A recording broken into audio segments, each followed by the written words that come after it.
Hello everyone, this is Professor Pawan Shwankar and I welcome you in a fifth lecture of Machine Design and Drawing 2. And today we will discuss some more numericals. Numerical number 3. The shaft is supported by two bearings placed 1 meter apart. So जैसे जैसे numerical में पढ़ रहा हूँ वैसे वैसे हम diagram बनाएंगे. So there is one shaft.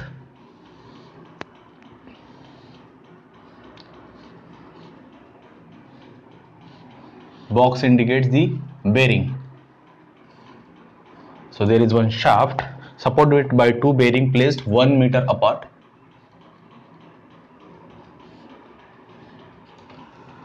.600 mm diameter pulley is mounted at a distance of 300 mm to the right of left hand bearing. तो ये हो गया आपका लेफ्ट बेरिंग, ये हो गया आपका right bearing. Okay, A B. So left hand bearing के राइट साइड में 300 mm डिस्टेंस पे, सो सपोज 0.3 मीटर इतने डिस्टेंस पे एक पुली है.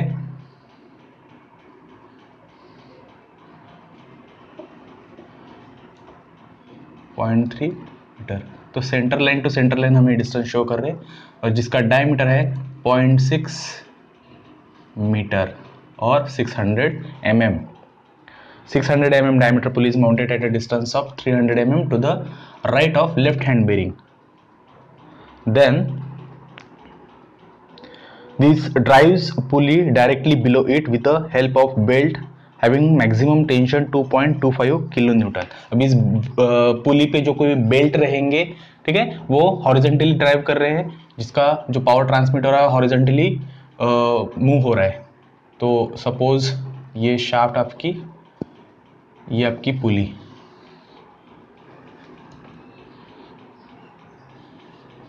सो हॉरिजॉन्टली इसका टेंशन रहेगा.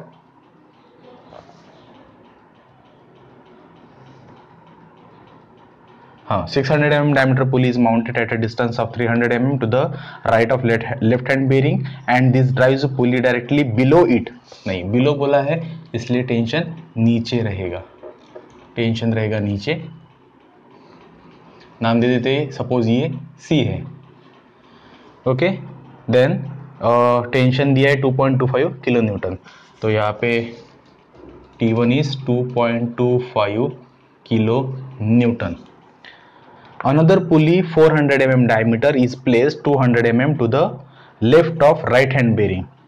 और एक पुली है जो राइट हैंड बेरिंग के लेफ्ट साइड में है. सपोज यहाँ पे डायमीटर कितना दिया है, उसका डायमीटर है 400 mm.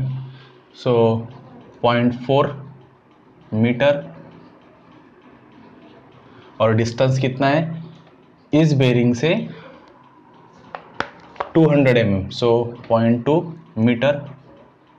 ठीक है, जैसे जैसा डिस्क्रिप्शन है वैसे वैसे हम ड्रॉ कर रहे हैं. एक कंप्लीट शाफ्ट दिया था supported at bearing A and B. ठीक है, देन एक पुली है, पुली सी, जिसका डायमीटर है 600 mm और जो लेफ्ट हैंड बेरिंग के राइट हैंड साइड में 300 mm पे प्लेस्ड है. सेकंड पुली जो राइट हैंड बेरिंग के लेफ्ट हैंड साइड में प्लेस्ड है, जिसका डायमीटर है 400 mm और जो प्लेस है 200 mm पे. तो ये हो गया as per description. Then end is driven with the help of electric motor and belt which is placed horizontally to the right. देखो, जैसे अभी पहले बोला कि ये जो पुली है इसका जो पावर इसकी जो बेल्ट टेंशन है वो वर्टिकल है, वर्टिकली बिलो इट बोला है. तो मतलब जैसे इस पुली के नीचे कोई मोटर है तो ये बेल्ट उस पर बाउंड है, तो यहाँ पे बेल्ट टेंशन वर्टिकल है. और ये जो पुली है, छोटी पुली हैविंग डायमीटर 400 mm, उसका जो बेल्ट टेंशन है वो हॉरिजॉन्टल है, क्योंकि इलेक्ट्रिक मोटर हॉरिजॉन्टली इसके बाद में प्लेस है. सो इसका बेल्ट टेंशन हॉरिजॉन्टल है, ऐसा दिया है. सो पहले जो टेंशन है सो T1 T2 ले लिया हमने, ये टेंशन से T3 T4 ले लिया हमने. ओके, ये हमारा कंसिडरेशन है. T1 T2 belt tension of pulley C and this is pulley D, उसके बेल्ट टेंशन हॉरिजॉन्टल है. और क्या दिया है, angle of contact for both the pulley is theta is 180 degree, या फिर बोल सकते हैं आप पाई रेडियन में अगर लिया तो. एंड म्यू की वैल्यू दी है 0.24 coefficient of friction determine the suitable diameter for solid shaft allowing working stress of 63 megapascal. 63 megapascal. अब यहाँ पे जैसे वर्किंग स्ट्रेस दिया है, एक्चुअली दो ही स्ट्रेस आपको दिए रहेंगे to use equation equivalent bending moment equation and equivalent twisting moment equation. तो एक उसमें टाउ है और एक इसमें सिग्मा भी है। तो यहाँ पे बोला है कि working stress allowing working stress बोला है, तो वो होना चाहिए आपका बेंडिंग स्ट्रेस और एंड 42 मेगापास्कल इन शियर बोला है। सो टाउ की वैल्यू है 42 मेगापास्कल। तो दो ही स्ट्रेसेस दिए रहेगी, जो वर्किंग स्ट्रेस बोला है मतलब वो बेंडिंग स्ट्रेस होगा, शेयरिंग स्ट्रेस के लिए तो बोला ये कि शेयरिंग स्ट्रेस इज 42 मेगापास्कल। ये सीधे सीधे 63 न्यूटन पर mm स्क्वायर हो गया, ये हो गया 42 न्यूटन पर mm स्क्वायर।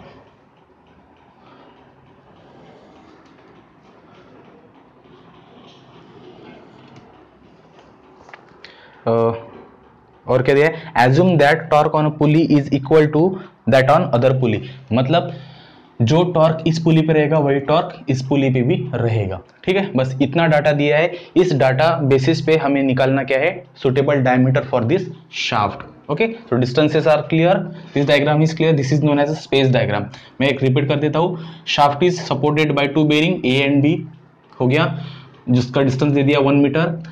पुली C, एक पुली जिसका डायमीटर है 0.6 मीटर या फिर 600 mm, which is placed at right hand side of left hand bearing. तो ये लेफ्ट हैंड बेरिंग हो गया, ये राइट हैंड साइड हो गया, डिस्टेंस दे दिया।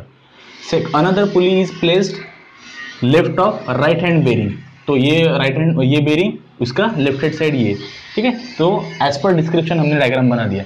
देन अब ये जो टेंशंस मैंने दिखाया उसका देख लो। पुली सी के लिए बोला था कि जो उसका जो बेल्ट टेंशन है वो वर्टिकली डाउनवर्ड है, वर्टिकली डाउनवर्ड है, इसलिए T1 T2 दिखा दिया। पुली जो D है, D पुली पे जो बेल्ट टेंशन है हॉरिजॉन्टली है, क्योंकि इलेक्ट्रिक मोटर हॉरिजॉन्टली इसके साथ में प्लेस है, जो बेल्ट टेंशन इसका ऐसा आएगा वहाँ पे इलेक्ट्रिक मोटर, तो बेल्ट टेंशन इसका हॉरिजॉन्टली है। So as per the given instruction and given data we have drawn space diagram.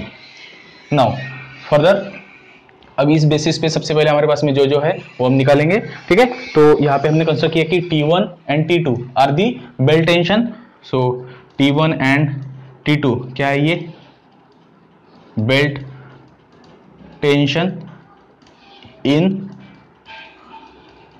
Tight and slack side, tight and slack side.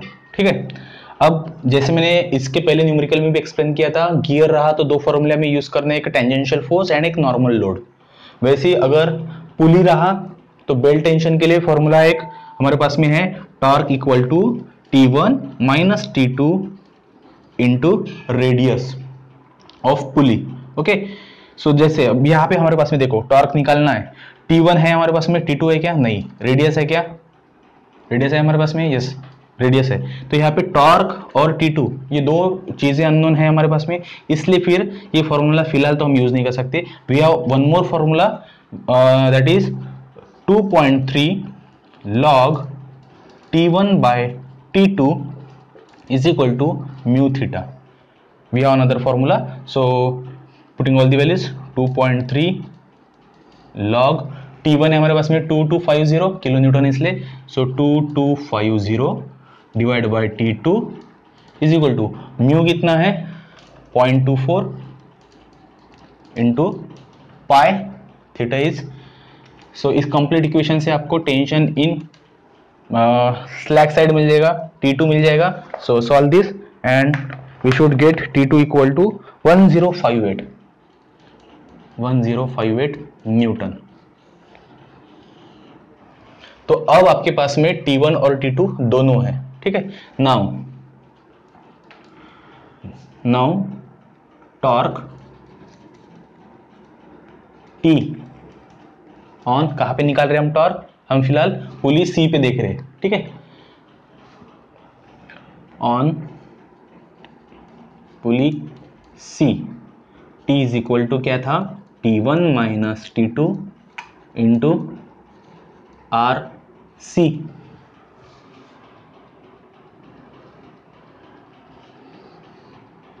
So T is equal to, torque is equal to T1 minus T2 value है आपके पास में 2250 and 1058 into RC radius of C 0.6 है यहाँ पे, तो 0.3 रहेगी radius, बराबर है। सो यहाँ पे आपको टॉर्क मिल जाएगा, torque should be 357.6 newton metre. Okay, मैंने फोर्स न्यूटन में और डिस्टेंस मीटर में यूज किया है, तो टॉर्क हमें मिल गया है। Got it? नाउ पुली सी पे टेंशंस वर्टिकली डाउनवर्ड है, तो टोटल वर्टिकल लोड एट सी कितना हो जाएगा? T1 प्लस T2 हो जाएगा यहाँ पे, ठीक है। So that will be T1 plus T2, so WC load at C, T1 is 2250, T2 is 1058, that should be 3308, 2250 plus 1058, 3308 Newton.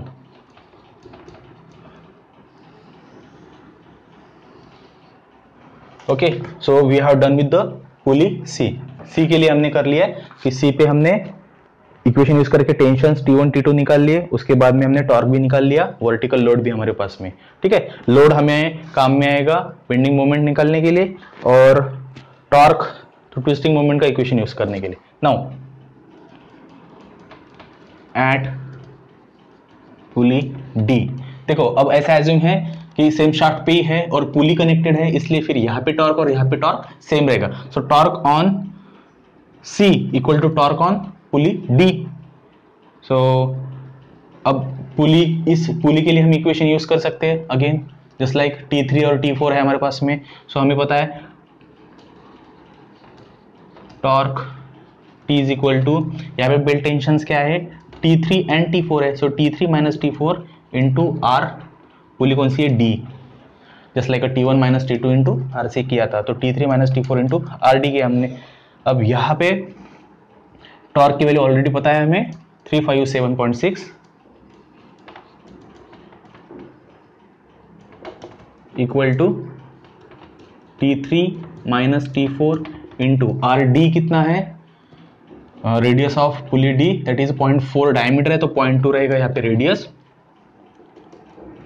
So T3 minus T4 equal to, अब यहाँ पे हमें बस एक रिलेशन मिल जाएगा T3 minus T4 357.6 by 0.2, that should be 1788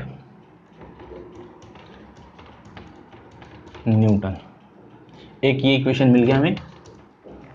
secondly, जैसे हमने पता है कि एक सेम ही शाफ्ट पे दोनों पुली अटैच है, तो जैसे बेल्ट टेंशन T1 T2, तो वहां पे भी बेल्ट टेंशन, यहाँ पे जो बेल्ट टेंशन का रेशियो रहेगा, जो टेंशन रेशियो रहेगा, जैसे लाइक T1 बाई T2, ये जो बेल्ट टेंशन रेशियो है यहाँ पे और यहाँ पे सेम रहेगा, so that we can write T3 by T4। So T3 equal to, जो कुछ भी सबसे पहले रेशियो निकाल लेते हैं हम, T1 बाई T2 क्या है हमारे पास में? T1 by T2 is 2250 by 1058, so hence अब मैं ये इतना पार्ट इक्वेट करने जा रहा हूँ। So T3 equal to this ratio into T4, तो ये रेशियो आना चाहिए, चेक करो, कर लो आप, 2250 बाय 1058, ये आना चाहिए 2.217। So T3 is equal to 2.127 times T4। Okay, इसको बोल दो कि आप इक्वेशन 2 है। तो अब ये equation T3 minus T4 is equal to this, और T3 की वैल्यू ये इसमें पुट अप कर दिया, तो T4 मिल जाएगा, T3 भी मिल जाएगा। Okay, got it. ये स्पेस मैंने जानबूझ के भी यहाँ पे एम्प्टी छोड़ा है, क्योंकि हमें जैसे भी यहाँ पे स्पेस डायग्राम बनाती, तो यहाँ पे पूरा डायग्राम हमें शो करना है। जस्ट लाइक सबसे पहले हमें डायग्राम शो करनी है टॉर्क।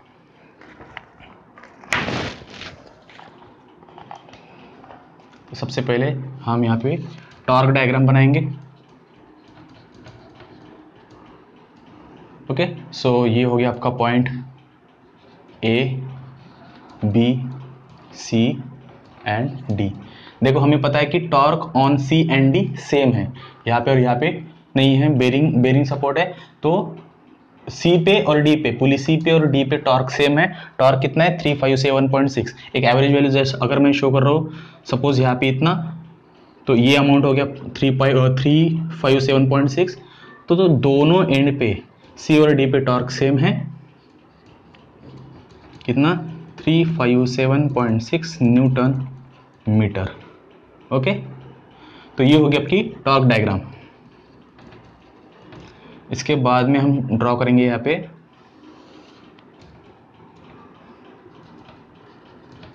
वर्टिकल लोड, यहाँ पे ड्रॉ करेंगे हम हॉरिजॉन्टल लोड, उसके बाद में हम ड्रॉ करेंगे वर्टिकल बेंडिंग मोमेंट, उसके बाद में हम ड्रॉ करेंगे हॉरिजॉन्टल बेंडिंग मोमेंट।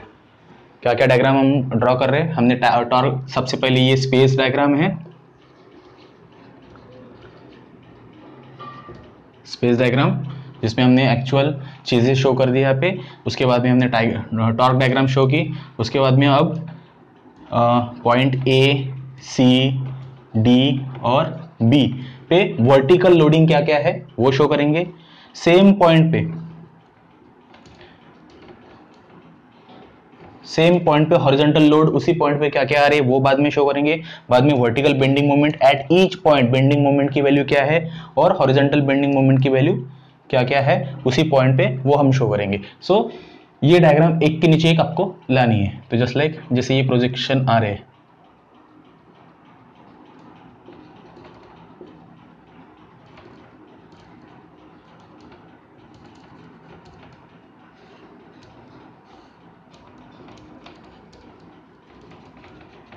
ओके, इसी प्रोजेक्शन में इतना डायग्राम ड्रॉ करेंगे।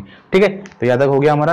अब देखो हमारे पास में पॉइंट सी पे, हाँ पॉइंट सी पे हमने क्या निकाला था, ये वर्टिकल लोड निकाला था, कितना है 3308।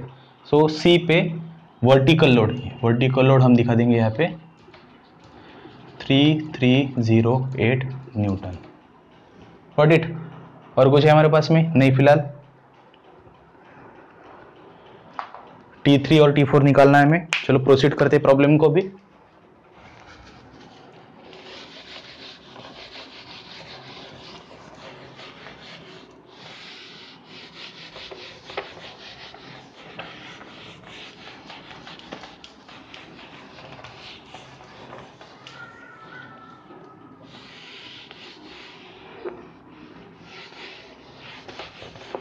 तो यहाँ पे दो इक्वेशन थे हमारे पास में फिलहाल, T3 minus T4 is equal to 1788 और दूसरा था T3 is equal to 2.127 T4। तो ये दोनों इक्वेशन सॉल्व करके हम T3 की वैल्यू एंड T4 की वैल्यू इजीली फाइंड आउट कर सकते। सो दोनों इक्वेशन से T3 और T4 की वैल्यू चेक कर लो।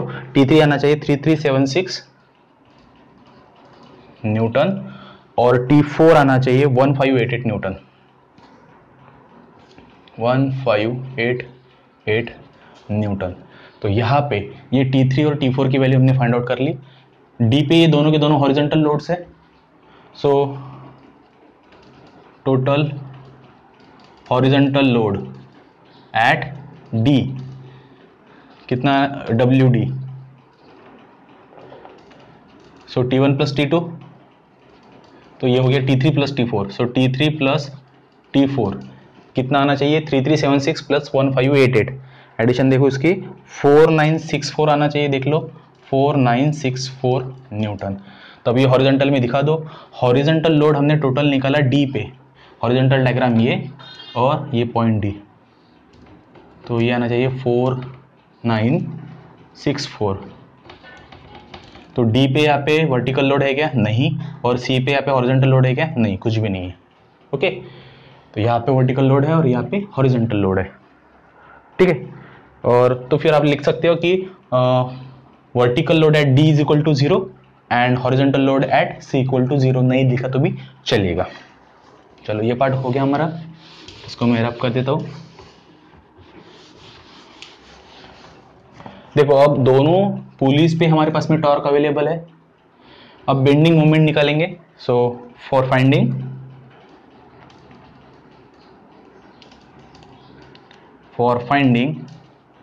बेंडिंग मोमेंट, सबसे पहले वर्टिकल लोड्स दिखते हैं और वर्टिकल लोड डायग्राम देखते हैं of vertical load at C for vertical loading. तो वर्टिकल लोडिंग में देखो ये शाफ्ट है आपकी, A C D B point है आपके पास में। सबसे पहले तो रिएक्शन फोर्सेस यहाँ पे ऐसे एक्ट होंगे, एग्रीड। सो यहाँ पे हम नाम दे देंगे सपोज आर ए वी, क्योंकि वर्टिकल है, और यहाँ पे R B V. So can I write like for vertical loading R A V plus R B V equal to 3308, उसमें एक ही फोर्स है क्योंकि। So equation number 1। एंड अब हमें आर ए बी और आर बी वी दोनों reaction forces निकालने हैं। So taking moment at A, so moment at A, यहाँ पे घुमाओ फोर्सेस 3308 इंटू डिस्टेंस, ये कितना है, ये आपका 0.3 है, ठीक है।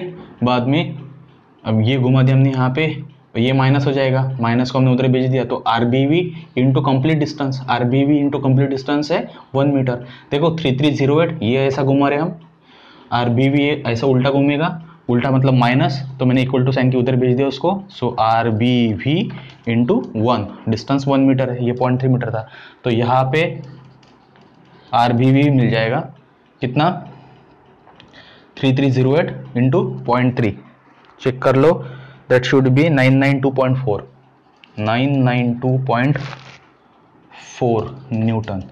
एंड आर ए वी, अब आर ए वी यहाँ पे पुटअप कर लो, तो सॉरी आर बी वी यहाँ पे पुटअप कर लो, आर ए वी निकल जाएगा। सो 3308 माइनस 992.4 इक्वेशन 1 में, तो ये वैल्यू आनी चाहिए 2315.6 newton. So R B V and R A V हमने निकाल लिया। अब ये सपोर्टेड एंड है, हमने तो लोडिंग निकाला, हमें बेंडिंग मोमेंट निकालना है। लोडिंग सॉरी सपोर्टेड एंड पे बेंडिंग मोमेंट कितना रहता है, 0 रहता है। We know that moment at A and at B equal to 0। So check कर लो, moment at C, bending moment at C, और ये वर्टिकल लोडिंग के लिए इक्वल टू, अब यहाँ पे सी पे निकालना है, ठीक है। तो आइदर आप उसका लेफ्ट हैंड साइड चेक करो या फिर राइट हैंड साइड चेक करो। लेफ्ट हैंड करेंगे, हमें कहाँ पे निकालना है, सी पे निकालना है। सी पे निकालना है तो बस एक ये घूमेगा R A V into distance, या फिर अगर हम राइट हैंड साइड चेक करते हो तो आर बी वी इंटू इतना घूमेगा, ठीक है। तो ये डिस्टेंस कुछ ज़्यादा है, हम छोटी क्वांटिटी लेते हैं, तो हमें बेंडिंग मोमेंट सी पे निकालना है। तो सी पे निकालना है, इसलिए फिर लेफ्ट हैंड साइड वाला R A V into distance, ठीक है। आप कोई भी एक साइड चेक करो, आइदर लेफ्ट हैंड साइड या फिर राइट हैंड साइड, कोई भी एक साइड चेक करनी है, कोई भी एक साइड कैलकुलेट करनी है। आप ऐसा करो कि bending moment at C equal to R B V into इतना डिस्टेंस, या फिर bending moment at C is equal to R A V into इतना डिस्टेंस। तो आइदर लेफ्ट हैंड साइड या फिर राइट हैंड साइड। तो नियर बाय ये है मेरे पास में छोटी क्वांटिटी, इसलिए bending moment at C will be R A V into distance है 0.3। आर ए वी की वैल्यू है आपके पास में 2315.6 into 0.3। So bending moment at C आना चाहिए 694.7 न्यूटन मीटर आएगा अब ये, क्योंकि बेंडिंग मोमेंट है। Like bending moment at D, ये भी वर्टिकल के लिए है, इक्वल टू, अब यहाँ पे निकालना है बेंडिंग मोमेंट वर्टिकल लोडिंग के लिए। तो यहाँ पे फिर से आप आइदर ये साइड चेक कर लो लेफ्ट हैंड साइड की ओर, या फिर राइट हैंड साइड। तो यहाँ पे एक ये भी लोड आएगा, ये भी लोड आएगा। अगर राइट हैंड साइड लिया तो बस एक आर बी वी इंटू इतना डिस्टेंस आएगा, तो बस एक ही उधर लेफ्ट हैंड वाला चेक करते हैं हम। So R B V into distance कितना है आपका 0.2 मीटर, जब भी हम bending moment, maximum bending moment at point C और पॉइंट डी निकाल रहे, तो आपको क्या करना है, आइदर आप राइट हैंड साइड वाला पूरा पोर्शन सिलेक्ट कर लो या फिर लेफ्ट हैंड साइड वाला पूरा पोर्शन सिलेक्ट कर लो। जैसे जैसे अगर मुझे निकालना है डी पे, तो मैं ये भी कर सकता हूँ कि R A V into distance minus, क्योंकि ये तो ऐसा घूमेगा तो ये माइनस चला जाएगा, सो 3308 इंटू इतना डिस्टेंस। तो इतना ज्यादा कैलकुलेशन करने से अच्छा है आरबीबी इंटू इतना पोर्शन में कर लूंगा। मैंने राइट हैंड साइड सॉल्व किया सिर्फ। So bending moment at D for vertical loading is R B B into 0.2 198.5 newton meter. ठीक है, वैसे ही ये पूरा का पूरा पार्ट अपने वर्टिकल लोडिंग के लिए कर लिया। अब हॉरिजॉन्टल लोडिंग के लिए कर लो। For horizontal loading again support reaction यहीं पे रहेगी। So for horizontal R A H plus R B H equal to total load कितना है 4964, इक्वेशन 1। रिएक्शंस निकालने के लिए किसी भी एंड पे निकाल लो, जैसे अगर बेंडिंग मोमेंट एट ए निकाल लो, सो यहाँ पे निकालना है 4964 इंटू डिस्टेंस कितना अभी यहाँ पे, ये डिस्टेंस है 1, पूरा का पूरा इतना माइनस करना है इसमें से, क्योंकि हम इतने डिस्टेंस चाहिए। सो 1 माइनस 0.2, 1 मीटर माइनस 0.2, ये यहाँ पे घुमाना है। ठीक है, टोटल 1 है और ये 0.2 है। सो 1 माइनस 0.2 कर दिया मैंने, equal to bending moment at A निकल रहे, तो ये फोर्स इंटू इतना distance minus R B V, यहाँ पे आर बी एच आएगा, यहाँ पे आर ए एच आएगा। ठीक है, ये यहाँ पे घूमेगा फिर से आर बी एच इंटू पूरा डिस्टेंस, सो आर बी एच इंटू 1। इस हिसाब से आर बी एच आएगा आपका कुछ वैल्यू, आर बी एच आना चाहिए आपका आर बी एच 3971 न्यूटन, और यही वैल्यू आप इक्वेशन 1 में पुट अप कर लो तो आर ए एच भी मिल जाएगा। आर एच आना चाहिए आपका 4964 minus 3971, that should B 993 Newton. अब जैसे हमने हॉरिजॉन्टल लोडिंग के लिए लोड्स निकालने के बाद में फिर हमने बेंडिंग मोमेंट निकाले, again at point A and B horizontal loading के लिए भी सपोर्ट है वहां पे, तो बेंडिंग मोमेंट 0 रहेगा, और फिर से maximum bending moment at C और डी निकालेंगे हम हॉरिजॉन्टल लोडिंग के लिए।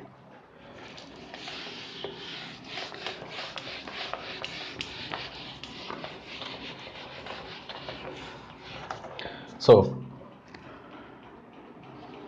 बेंडिंग मोमेंट एट ए और बी तो 0 है, at A and B equal to 0, यहाँ पे और यहाँ पे निकालेंगे एम सी एच करेंगे अभी, क्योंकि bending moment at C for horizontal loading वो कितना रहेगा, अब यहाँ पे निकालना है आपको, तो ये इंटू कर दो distance R A H into R A H into 0.3, distance उतना ही है, आर एच की वैल्यू आपके पास में है, सो 993 इंटू 0.3, ये आना चाहिए आपका 297.9 न्यूटन मीटर। वैसे ही maximum bending moment at D for horizontal loading, so R B H into 0.2, R B H into 0.2, तो ये कैलकुलेशन देख लो आप, 397 इंटू 0.2 तो आ जाएगा 794.2 न्यूटन मीटर। देखो आपने वर्टिकल लोडिंग के लिए बेंडिंग मोमेंट हर पॉइंट पे निकाल लिया, हॉरिजॉन्टल लोडिंग के लिए बेंडिंग मोमेंट हर पॉइंट पे निकाल लिया। ठीक है, सो resultant bending moment at C and resultant bending moment at D total horizontal vertical के लिए, तो वो इक्वेशन देखो, resultant bending moment at C पे हमारे पास में वर्टिकल लोडिंग का बेंडिंग मोमेंट है, हॉरिजॉन्टल लोडिंग का भी बेंडिंग मोमेंट है। ठीक है, सो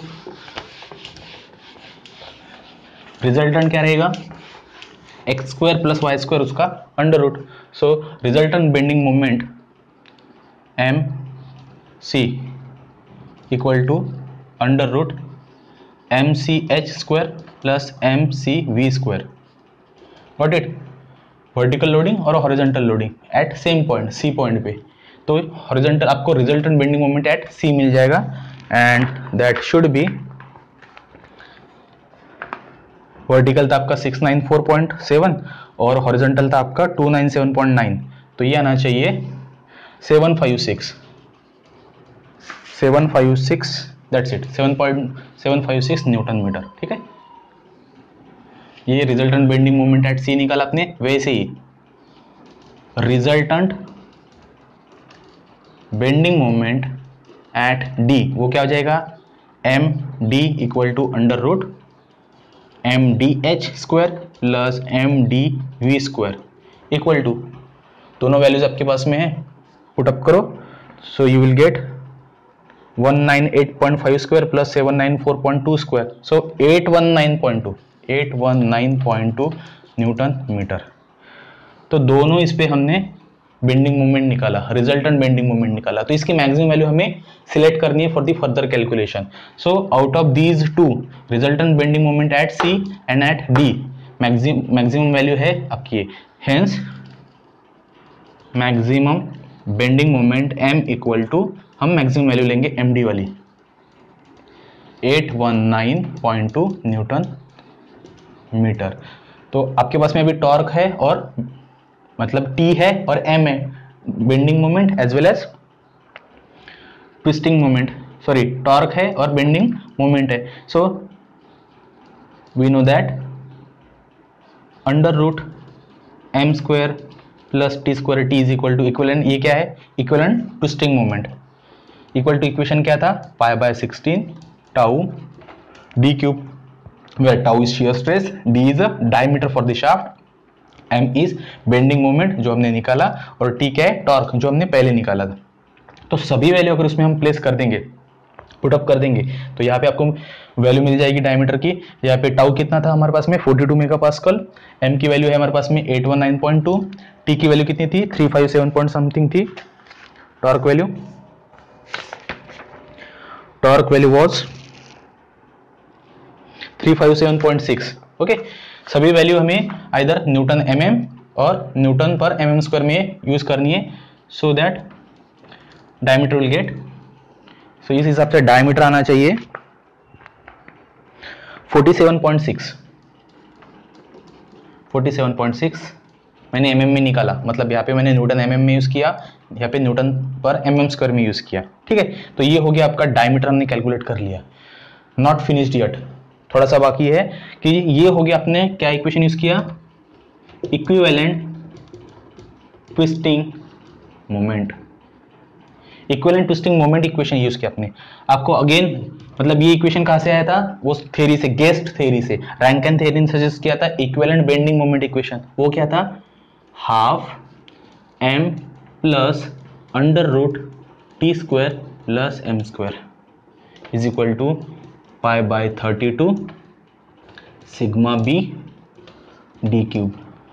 ये इक्वेशन था जिसमें जैसा पहले कुछ न्यूमेरिकल में सिग्मा बी नहीं दिया था, वर्किंग जो स्ट्रेस दिया था वो नहीं दिया था, बस शेयर स्ट्रेस दिया था, इसलिए हमने ये इक्वेशन यूज करके डायमीटर निकालते थे। अब यहाँ पे वर्किंग स्ट्रेस दिया हुआ है, इसलिए हमने ये फॉर्मूला भी यूज किया। तो अगेन फिर से all the values you can use here and you can calculate diameter. तो सिग्मा बी यहाँ पे कितना दिया है, 63 दिया होगा शायद, यस 63 न्यूटन पर mm स्क्वायर दिया है। तो सभी वैल्यूज यहाँ पे पुटअप करने के बाद में, बाकी ये सब वैल्यूज आपको पता ही है, तो यहाँ पे डायमीटर कैलकुलेट करो। यहाँ पे डायमीटर आ रहा है 51.7 mm।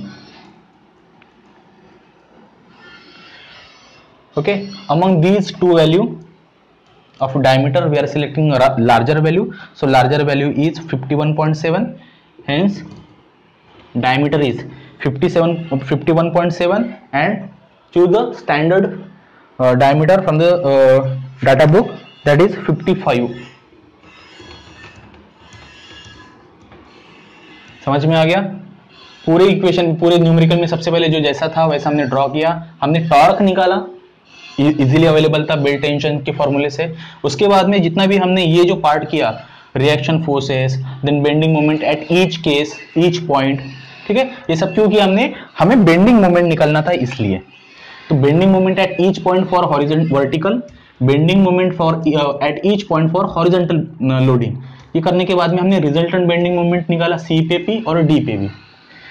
रिजल्टेंट निकालने के बाद में जो वैल्यू बिगर थी वो हमने सिलेक्ट की, तो that becomes value of M bending moment. फिर बाद में हमें इक्वेशन ये यूज करने, equivalent twisting moment equation and equivalent bending moment equation, दोनों इक्वेशन यूज करके हमने डायमीटर निकाला। We have select larger value और स्टैंडर्ड वैल्यू 51.7 के बाद में स्टैंडर्ड वैल्यू 55 mm। तो ये हो गया हमारा standard answer. That's it. Okay, thank you.